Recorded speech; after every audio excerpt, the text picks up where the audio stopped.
Hello everyone, welcome to our YouTube channel Vigyan institute. बेटा हम लोगों ने जो लास्ट लेक्चर था उसमें चैप्टर नंबर 4 फिनिश कर लिया था। ठीक है, अब हम लोग यहाँ पर स्टार्ट करने वाले हैं chapter number 5 and this chapter is magnetism and matter. और इस चैप्टर में मोस्ट ऑफ चीज़ें डिलीट हो चुकी हैं। ठीक है, इस बार आपके सिलेबस में नहीं है, बोर्ड एग्जाम में नहीं आने वाली है।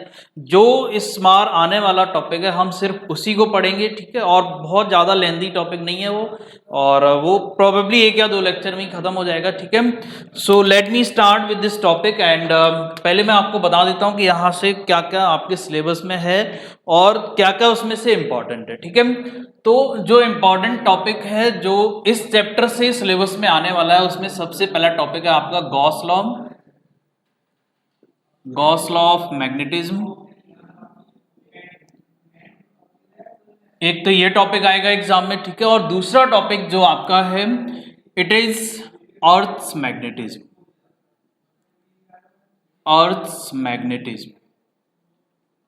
ठीक है, ये दो इंपॉर्टेंट टॉपिक हैं जो इस चैप्टर से आने वाले हैं। बाकी का सिलेबस ऑलमोस्ट डिलीट हो गया सारा, कुछ है जो कि इंपॉर्टेंट नहीं है तो उसको हम डिस्कस नहीं करेंगे। हम सिर्फ इन्हीं दो टॉपिक्स को डिस्कस करेंगे। ठीक है, so let me start with the Gauss law of magnetism.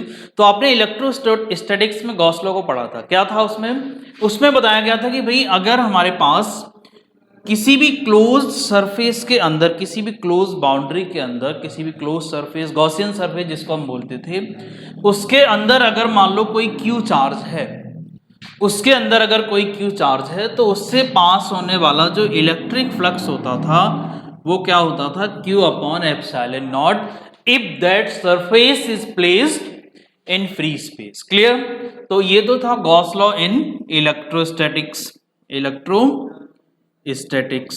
Electrostatics के केस में ये गॉस थ्योरम थी, गॉस लॉ था। इसी तरह से आपको मैग्नेटिज्म में भी गॉस थ्योरम बताई गई है। उसमें क्या बोला इन्होंने कहा कि भाई जो मैग्नेटिक फ्लक्स पास होगा किसी भी क्लोज लूप से, किसी भी क्लोज सरफेस से, क्लोज बाउंड्री से पास होने वाला जो मैग्नेटिक फ्लक्स होगा it will be always zero. So इस magnetism, Gauss law of magnetism में क्या बताया गया कि अगर मान लो मेरे पास क्या है, एक क्लोज सरफेस है। क्लियर? और इसमें से कुछ फील्ड लाइंस निकल रही हैं। फील्ड लाइंस मींस कुछ मैग्नेटिक फ्लक्स होगा। तो ये जो मैग्नेटिक फ्लक्स पास होगा किसी भी क्लोज सरफेस से, total magnetic flux through a close surface is always zero. इसका मतलब ये हो गया, इसको आप ऐसे लिख सकते हो, B dot ds is always zero. ठीक है, क्योंकि फाई को डिफाइन करते हैं हम किसी भी स्मॉल सरफेस से। फाई कैसे डिफाइन होता है, B dot ds, this is d phi, and phi क्या हो जाएगा, इंटीग्रेट कर दोगे पूरा का पूरा तो ये हो जाएगा, यहां से इसको हटा देते हैं, ये टोटल सरफेस है, क्लोज सरफेस। ठीक है, फ्रॉम एनी क्लोज सरफेस क्या होगा, phi is always zero. Phi कौन सा, magnetic flux passing through any close surface is always zero. This is the statement of Gauss law of magnetism. Fine, तो Gauss law of magnetism means according to this law the magnetic flux passing through any surface, closed surface is always zero. क्या लिखोगे, the magnetic flux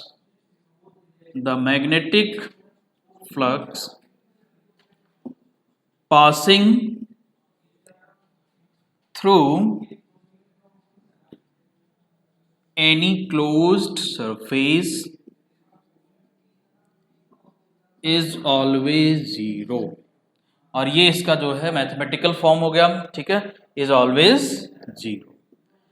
अब बात करते हैं कि भाई इस जो मैथमेटिकल फॉर्म है, ये जो स्टेटमेंट है आपका, इसके कॉन्सिक्वेंसेस क्या है, इससे क्या कंक्लूजन निकल रहा है।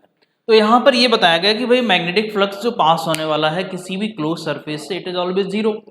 अब अगर ये जीरो है, इसका क्या मतलब है कि उस क्लोज सरफेस के अंदर जो है जितनी number of field lines enter कर रही हैं उतनी नंबर ऑफ फील्ड लाइंस वहां से बाहर भी जा रही हैं। दैट इज द रीजन कि उसमें से पास होने वाला जो मैग्नेटिक फ्लक्स है वो क्या है, जीरो है। इसका मतलब ये हो गया कि इलेक्ट्रोस्टैटिक्स में आपने क्या देखा था कि सिंगल चार्ज जो मोनो चार्ज था, सिंगल चार्ज था, वो एग्जिस्ट करता था, ठीक है, वो एग्जिस्ट करता था। लेकिन अगर आप मैग्नेटिज्म की बात करो तो यहाँ अगर ये फ्लक्स जीरो है, किसी भी सरफेस से पास होने वाला फ्लक्स जीरो है, इसका मतलब ये हो गया कि मोनोपोल यहाँ पर एग्जिस्ट नहीं करेगा। Monopole does not exist. क्यों एग्जिस्ट नहीं करेगा? क्योंकि अगर मोनोपोल एग्जिस्ट करता तो ये फ्लक्स जीरो हो ही नहीं सकता था। मान लो एक सिंगल पोल हमने नॉर्थ पोल किसी क्लोज सरफेस के अंदर रख दिया, तो उसमें से पास होने वाली लाइंस कुछ बाहर आएंगी, इट मींस कि वहां पर फ्लक्स जीरो नहीं होगा, उस सरफेस से पास होने वाला फ्लक्स जीरो नहीं होगा, ठीक है। लेकिन क्योंकि यहां फ्लक्स जीरो है, इसका मतलब क्या हो गया कि मोनोपोल एग्जिस्ट करेगा ही नहीं। वहां पर दोनों पोल साइमल्टेनियसली एग्जिस्ट कर रहे होंगे, आपका जो है नॉर्थ पोल भी होगा, साउथ पोल भी होगा, and that is the reason कि टोटल मैग्नेटिक फ्लक्स क्या है? जीरो है। टोटल मैग्नेटिक फ्लक्स पास होने वाला कितना है? जीरो, बिकॉज कुछ फील्ड लाइंस जितनी वहां पर बाहर आ रही होंगी, उतनी फील्ड लाइंस वहां पर जो है एंटर कर रही होंगी थ्रू दैट सरफेस। फाइन, तो ये तो था गॉस लॉ इन मैग्नेटिज्म। इसके बाद अब हम लोग स्टार्ट करते हैं अर्थ मैग्नेटिज्म। तो इसके लिए थोड़े से कुछ इंपॉर्टेंट टर्म्स हैं, उनको समझ लेते हैं, ठीक है। देन हम लोग पहुंचेंगे कि भाई अर्थ मैग्नेटिज्म में हमें क्या क्या सारी चीजें डील करनी है। तो वन बाय वन करके सारे जो टर्म्स हैं उनको समझते हैं अर्थ मैग्नेटिज्म में।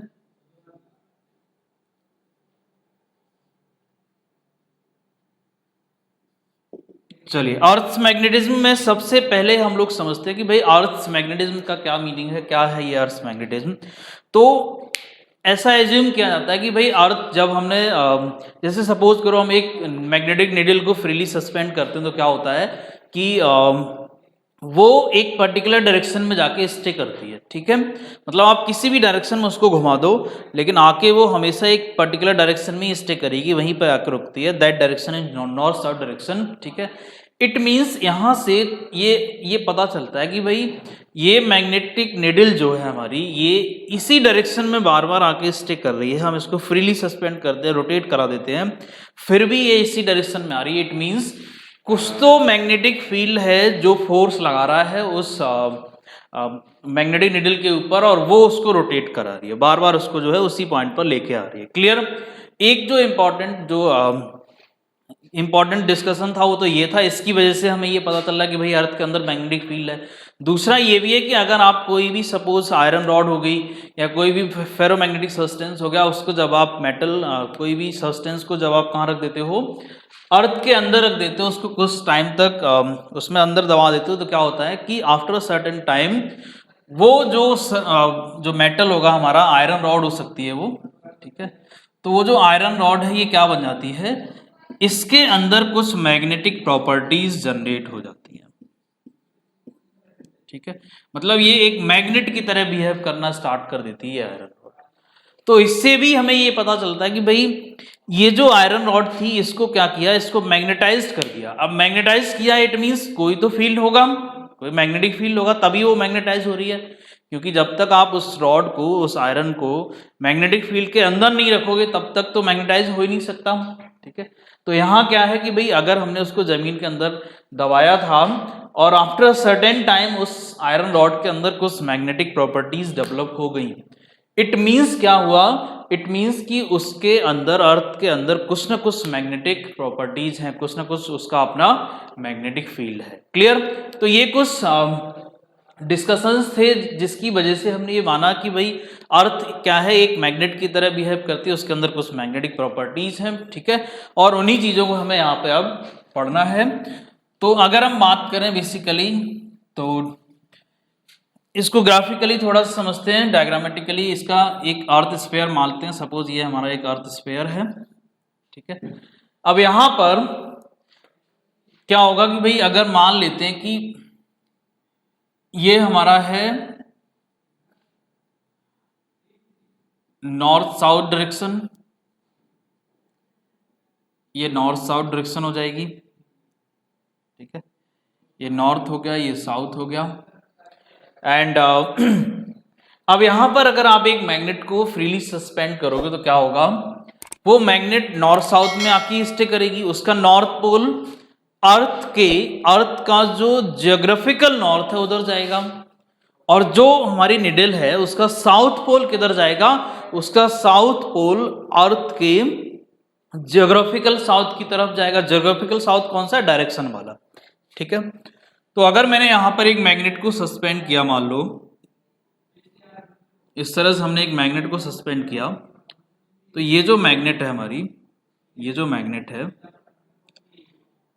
इसमें क्या होगा, इसका नॉर्थ पोल तो भाई इधर आ जाएगा, ठीक है। ये नॉर्थ पोल हमारा कहाँ आएगा, ये आएगा जियोग्राफिक नॉर्थ की तरफ। ये है जियोग्राफिक नॉर्थ, ये क्या है, एन जी मान लेते हैं इसको, ये जियोग्राफिक नॉर्थ है किसका, अर्थ का, ठीक है। Geographic north of earth. इधर ये क्या है, एस जी, ये है जियोग्राफिक साउथ ऑफ अर्थ, ठीक है ना। और ये जो डायरेक्शन है, ये मैग्नेटिक निडल, ये क्या है, ये निडल का नॉर्थ है और ये निडल का साउथ है। क्लियर। जो मैंने निडल यहां पर सस्पेंड किया, जो मैग्नेट कंपास मैंने यहां पर सस्पेंड किया है, उसका साउथ और उसका नॉर्थ ये वाला, ये साउथ और ये नॉर्थ। तो कंपास का साउथ किधर, कंपास का नॉर्थ किधर है, जियोग्राफिक नॉर्थ की तरफ, और कंपास का साउथ किधर है, जियोग्राफिक साउथ की तरफ। इट मीन्स अगर आपने ये एज्यूम किया है कि भाई अगर ये माना गया है कि अर्थ के अंदर मैग्नेटिक फील्ड है, तो इस स्टेटमेंट के अकॉर्डिंग अगर यहां पर हम उसको देखें कि भाई ये निडल तो हमारी इस तरह से स्टे कर रही है, इसका मतलब ये हो गया कि जहां मैग्नेटिक निडल का नॉर्थ पोल जा रहा है, वहां पर अर्थ का जो मैग्नेटिक फील्ड है, अर्थ का जो मैग्नेटिक फील्ड है उसका क्या होगा, साउथ पोल होगा, ठीक है। क्यों, क्योंकि अट्रैक्शन हो रहा है उधर, तभी वो उधर जाके स्टे कर रही है। इट मींस जिधर हमारा नॉर्थ पोल है किसका, मैग्नेटिक निडल का, उस डायरेक्शन में अर्थ का क्या होगा, मैग्नेटिक साउथ होगा। क्लियर। उस डायरेक्शन में अर्थ का मैग्नेटिक साउथ होगा। और जिस डायरेक्शन में इस निडल का साउथ पोल है, उस डायरेक्शन में अर्थ का क्या होगा, अर्थ का जो मैग्नेटिक नॉर्थ है वो होगा, ठीक है। तो अर्थ का मैग्नेटिक नॉर्थ किधर होगा, इधर होगा। अर्थ का मैग्नेटिक साउथ किधर होगा, इधर होगा, ठीक है। तो मैग्नेटिक साउथ और जियोग्राफिक नॉर्थ एक डायरेक्शन में होते हैं, हालांकि ये एकदम सेम एंगल पे नहीं होते, कुछ इसमें वेरिएशन होता है, वो बताऊंगा आपको। एग्जैक्टली सेम एक्सिस पे दोनों लाई नहीं करते हैं, जियोग्राफिक नॉर्थ और मैग्नेटिक नॉर्थ साउथ दोनों अलग अलग होते हैं, ठीक है। जैसे यहाँ पे सपोज करो ये हमारा अगर जियोग्राफिक नॉर्थ है और ये मैग्नेटिक साउथ है, तो एग्जैक्टली एक लाइन पे लाई नहीं करेंगे, ठीक है। हो सकता है कि ये हमारा जियोग्राफिक नॉर्थ आ गया, तो इसका साउथ कहीं यहाँ ऐसे हो, कहीं ऐसे आ सकता है, ठीक है। इसमें कुछ जो है डिक्लिनेशन होता है थोड़ा सा, तो यहाँ क्या हो जाएगा, ये हमारा हो जाएगा साउथ कौन सा, मैग्नेटिक, और ये क्या हो जाएगा, मैग्नेटिक नॉर्थ, ठीक है। थोड़ा सा इसमें जो है एंगल का डिफरेंस होता है, एग्जैक्टली सेम लाइन पर अलाइन नहीं करते, कुछ डिफरेंस होता है। और अगर मैं डिफरेंस की बात करूं एग्जैक्टली कितना होता है ये, तो it is somewhere around 11.3 degree, ठीक है। किसके किसके बीच, ये जो हमारी ज्योग्राफिक एक्सिस है, ज्योग्राफिक एक्सिस कौन सी होती है, जो ज्योग्राफिक नॉर्थ और ज्योग्राफिक साउथ को कनेक्ट करती है, इसको बोलते हैं ज्योग्राफिकल एक्सिस या फिर ज्योग्राफिक एक्सिस। और जो मैग्नेटिक नॉर्थ और मैग्नेटिक साउथ को कनेक्ट करती है जो लाइन, जो एक्सिस, इस लाइन को बोलते हैं मैग्नेटिक एक्सिस। तो मैग्नेटिक एक्सिस क्या है, तो यहां पर एक तो टर्म बनेगी आपकी मैग्नेटिक एक्सिस, एक टर्म क्या बनेगी, मैग्नेटिक एक्सिस, एक टर्म क्या बनेगी, जियोग्राफिक एक्सिस, ठीक है। एक टर्म क्या बनेगी, जियोग्राफिक एक्सिस। तो मैग्नेटिक एक्सिस क्या है, मैग्नेटिक नॉर्थ और मैग्नेटिक साउथ किसके, मैग्नेटिक नॉर्थ और मैग्नेटिक साउथ किसके, अर्थ के मैग्नेटिक नॉर्थ और मैग्नेटिक साउथ को कनेक्ट करने वाली जो लाइन है, that is called magnetic axis. और जियोग्राफिक नॉर्थ, जो डायरेक्शन वाला नॉर्थ साउथ है, नॉर्थ साउथ ईस्ट वेस्ट जो हम कहते हैं, उसको कनेक्ट करने वाली, जियोग्राफिक नॉर्थ और साउथ को कनेक्ट करने वाली जो लाइन है, ये क्या है हमारी ज्योग्राफिक एक्सिस है। क्लियर। तो यहाँ पर अगर मैंने यहाँ एज्यूम किया कि भाई ये हमारा ज्योग्राफिक नॉर्थ है, ये हमारा ज्योग्राफिक साउथ है, तो ये जो लाइन पास हो रही है इस लाइन का नाम हमने क्या दे दिया, इस लाइन का नाम दे दिया ज्योग्राफिक एक्सिस। और ये जो लाइन है हमारी, ये जो लाइन पास हो रही है, that line is called magnetic axis. ठीक है, that line is called magnetic axis. ठीक है ना। अच्छा, अब यहां तक ये चीजें समझ आ गई। अब थोड़ा सा और आगे बढ़ते हैं। तो होता क्या कि भाई इस तरह से कुछ फील्ड लाइंस निकलेंगी यहां से, ठीक है ना, यहां से कुछ फील्ड लाइंस निकलेंगी ऐसे, and these field lines will go like this. ये कुछ फील्ड लाइंस हमारी इस तरह से मूवमेंट होगा।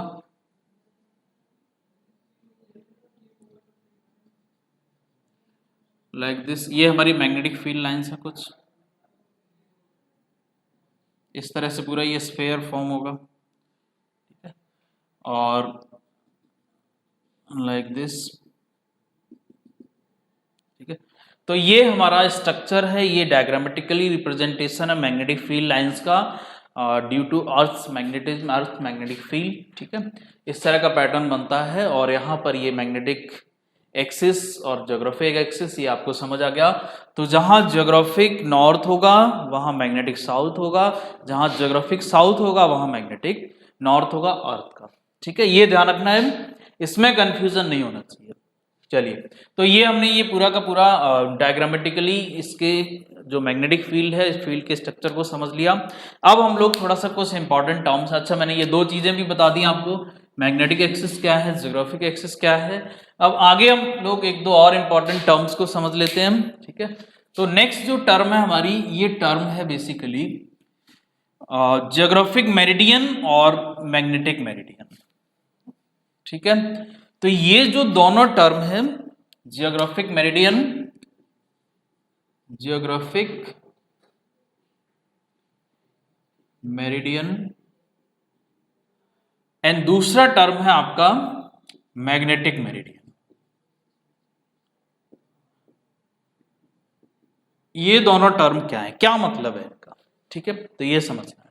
अब ज्योग्राफिक मेरिडियन का मतलब क्या है, ज्योग्राफिक मेरिडियन मींस कि भाई एक एक्सिस थी हमारे पास ज्योग्राफिक एक्सिस, और एक एक्सिस हमने बात की थी, क्या थी, मैग्नेटिक एक्सिस थी। ठीक है, तो ज्योग्राफिक मेरिडियन क्या है, ज्योग्राफिक मेरिडियन वो एक प्लेन है जो कि हमारा ज्योग्राफिक एक्सिस से पास होता है।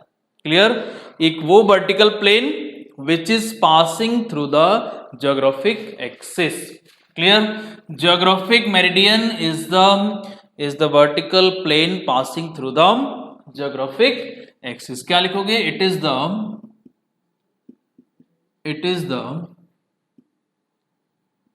vertical plane passing through the geographic axis. Clear, passing through the geographic axis.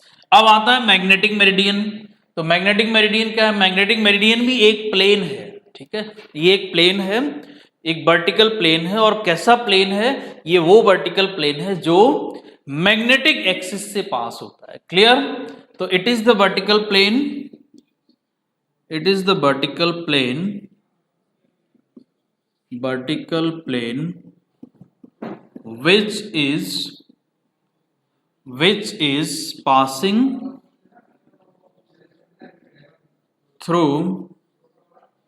which is passing through the magnetic axis. ठीक है, it is the vertical plane which is passing through the magnetic axis. ये बात समझ आ गई। Geographic meridian, the vertical plane which is passing through the geographic axis. geographic axis अभी मैंने बताई थी आपको कि भाई अगर आपने ये नॉर्थ कंसीडर किया, साउथ कंसीडर किया, तो ये जो लाइन है ये ज्योग्राफिक एक्सिस है। यहाँ पर हमारा दूसरी लाइन होती थी 11.3 डिग्री डिक्लिनेशन के साथ, तो ये जो लाइन है ये क्या है मेरी, ये लाइन है क्या, मैग्नेटिक एक्सिस। तो मैग्नेटिक एक्सिस से पास होने वाला जो वर्टिकल प्लेन होगा वो तो हो जाएगा मैग्नेटिक मेरिडियन, और इस ज्योग्राफिक एक्सिस से पास होने वाला जो वर्टिकल प्लेन होगा वो क्या हो जाएगा, ये हो जाएगा हमारा जियोग्राफिक मेरिडियन। ठीक है, चलिए तो ये अभी हमने पढ़ा कि भाई इसका जो फील्ड लाइन पैटर्न होगा वो कैसा होगा, due to earth magnetism, earth magnetic field. दूसरी चीज हमने पढ़ी ज्योग्राफिक एक्सिस क्या है, एंड थर्ड हमने पढ़ा मैग्नेटिक एक्सिस क्या है, उसके बाद ज्योग्राफिक मेरिडियन पढ़ा एंड मैग्नेटिक मेरिडियन पढ़ा। क्लियर। अब हम लोग बात करेंगे एलिमेंट्स और you can say components of earth, component of earth magnetism, components of earth magnetism. ठीक है, तो अर्थ मैग्नेटिज्म की अगर हम बात करें तो यहाँ पर इसके 3 कंपोनेंट्स होते हैं बेसिकली। ये बहुत इंपॉर्टेंट क्वेश्चन है, यहाँ से एग्जाम में क्वेश्चन आ सकता है। ठीक है, ये अर्थ मैग्नेटिज्म का सबसे इंपॉर्टेंट क्वेश्चन यहीं से बनता है। ये अगर आएगा एग्जाम में तो आप ये मान के चलो कम से कम 2 नंबर का तो आएगा ही, नहीं तो 3 मार्क्स में भी ये क्वेश्चन बन सकता है। क्लियर, जिसमें पूछेगा कि एलिमेंट्स ऑफ अर्थ मैग्नेटिज्म को आप प्रॉपरली जो है एक्सप्लेन करो। तो अब इसमें एलिमेंट्स कितने हैं बेसिकली, तो एलिमेंट हमारे पास अर्थ मैग्नेटिज्म को डिफाइन करने के लिए पूरा का पूरा अर्थ का मैग्नेटिज्म डिफाइन जो है 3 एलिमेंट्स के थ्रू हो जाता है, and these 3 elements are number 1 angle of declination, ठीक है, angle of declination. Number 2 angle of inclination, इसको आप एंगल ऑफ डिप भी बोलते हो, एंगल ऑफ डिप भी बोलते हो। एंड नंबर 3 जो है हमारे पास वो क्या है, horizontal component of earth's magnetic field, तो ये बेसिकली हमारे पास 3 कंपोनेंट्स हैं, angle of declination, angle of inclination और angle of dip, and this is horizontal component of earth magnetic field. अब इनको हम लोग नंबर से तीनों को डिटेल में पढ़ेंगे कि ये एंगल ऑफ डिप क्या है, डिक्लिनेशन क्या है और हॉरिजॉन्टल कंपोनेंट क्या है। ठीक है, इन तीनों को हम लोग डिटेल में पढ़ेंगे। अब तो सबसे पहले स्टार्ट कर लेते हैं हम लोग एंगल ऑफ डिक्लिनेशन से।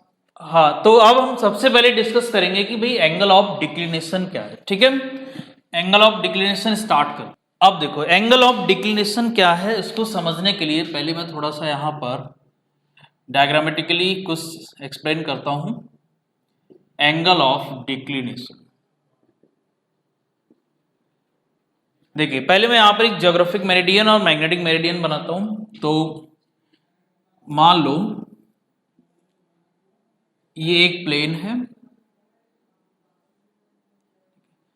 और यहां पर मैंने एक मैग्नेटिक नीडल को फ्रीली सस्पेंड कर रखा है।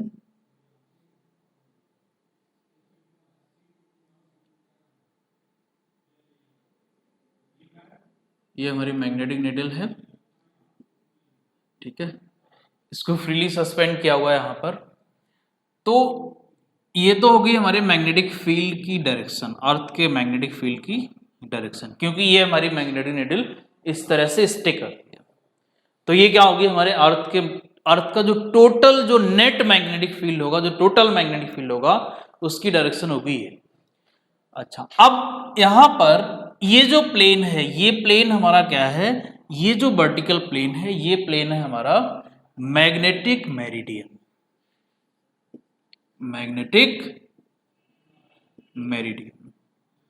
और एक और प्लेन बनेगा जो जो हमारा ज्योग्राफिक एक्सिस को कंटेन कर रहा होगा, लाइक दिस इज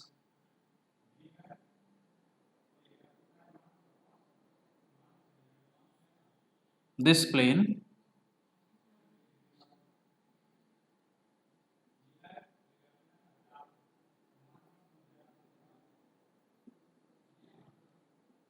ये जो प्लेन है बेसिकली, ये जो मैंने ड्रॉ किया है, that plane contains geographic axis.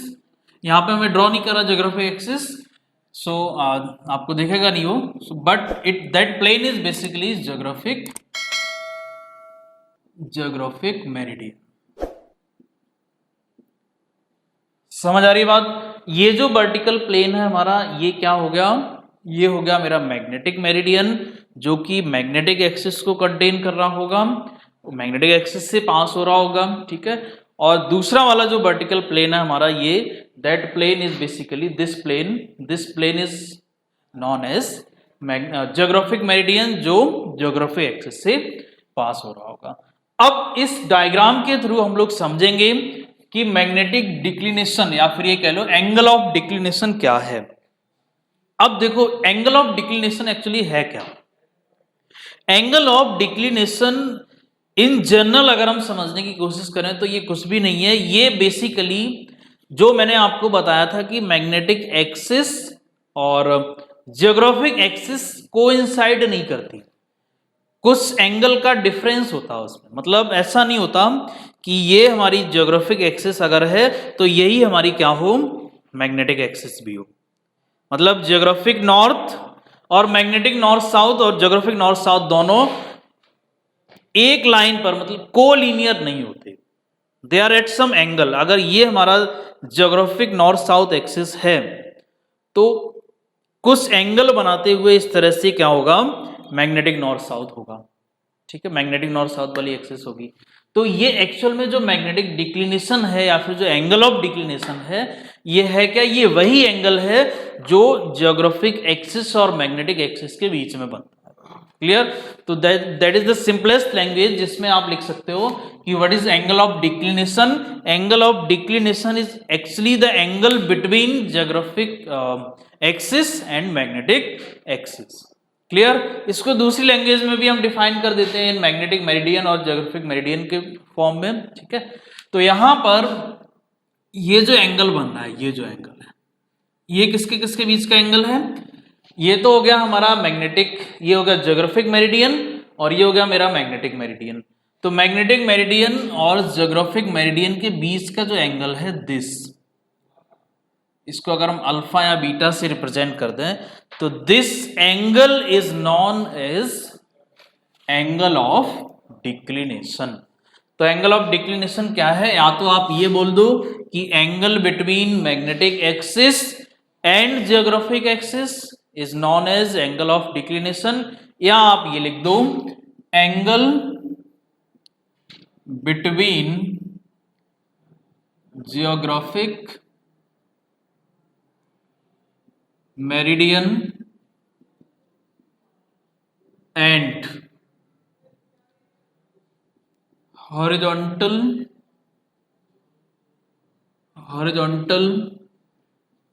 Direction of magnetic meridian is called angle of declination. Angle of declination. Clear? Is called angle of declination. ये समझ आ गया? इसको अल्फा बीटा गामा जिससे मर्जी उससे रिप्रेजेंट कर सकते हो, कोई भी यहाँ पर प्रॉब्लम नहीं है, बाउंडेशन नहीं है, ठीक है। तो ये तो हो गया मेरा एंगल, यहाँ डायग्राम में आप समझ सकते हो कौन सा एंगल, ये वाला एंगल। अब बात करते हैं कि दूसरा जो इंपॉर्टेंट जो इसका एलिमेंट था वो क्या था हमारा, वो था एंगल ऑफ इंक्लिनेशन। अब ये जो दूसरा एलिमेंट है, पहला एलिमेंट तो ये हो गया, दूसरा एलिमेंट क्या है, एंगल ऑफ डिप बोल लो या फिर एंगल ऑफ इंक्लिनेशन भी बोल सकते हो, इंक्लिनेशन। अब ये जो एंगल ऑफ डिप या फिर मैग्नेटिक इंक्लिनेशन है, ये क्या है, इसको भी समझना है। तो बेटा यहां पर अगर हम बात करें तो ये जो देखो डायग्राम में आपको बहुत क्लियरली दिख रहा है, ये जो डायरेक्शन है हमारी, ये जो डायरेक्शन है ये क्या है, ये अर्थ का जो मैग्नेटिक फील्ड होता है उसकी डायरेक्शन है, ठीक है। और ये हॉरिजॉन्टल डायरेक्शन है किसकी, ये है हमारी मैग्नेटिक मेरिडियन की हॉरिजॉन्टल डायरेक्शन। तो एंगल ऑफ डिप क्या है, ये जो डायरेक्शन के साथ एंगल बन रहा है, ये वाला एंगल, इसको आप थीटा से लिख सकते हो, ठीक है। Angle between what, between the direction of total magnetic field and horizontal direction of the magnetic meridian. Angle between the direction of the total magnetic field of earth and the horizontal direction of the magnetic meridian, that angle is known as angle of dip or magnetic meridian, magnetic inclination, ठीक है। तो इसकी भी definition लिख लेते हैं। ये तो हो गया हमारा डिक्लिनेशन की डेफिनेशन। अब इंक्लिनेशन क्या है, एंगल ऑफ डिप क्या है, इसको देखो। The angle between the direction of total magnetic field of earth and the horizontal direction of magnetic meridian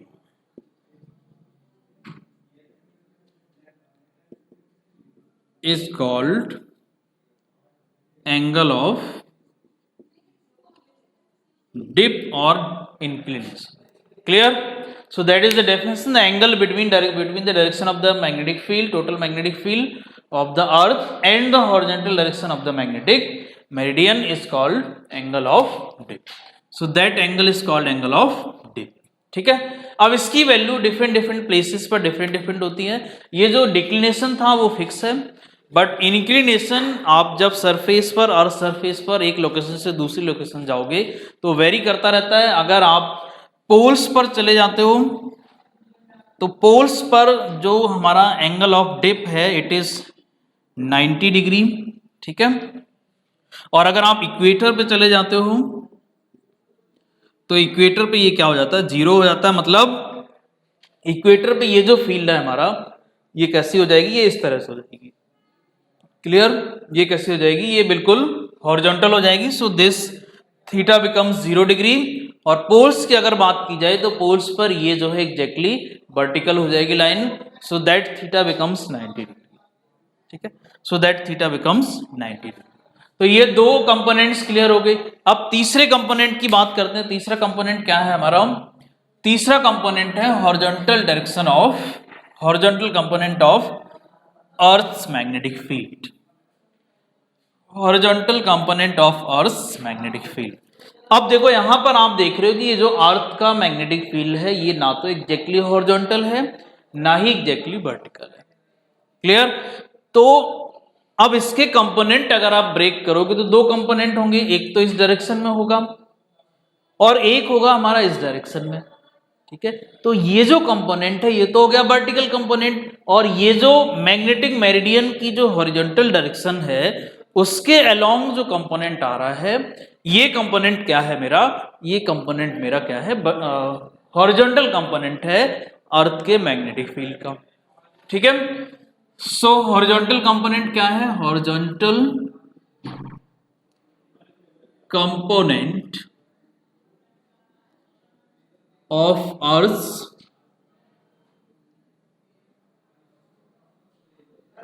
magnetic field, ठीक है ना, of earth magnetic field.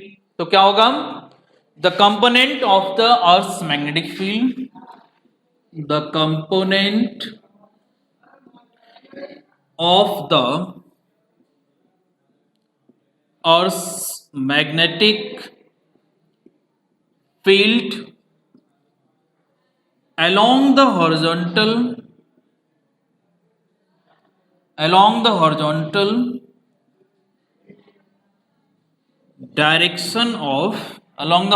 direction of magnetic meridian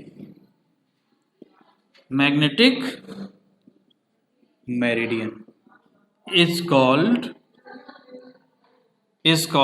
horizontal component,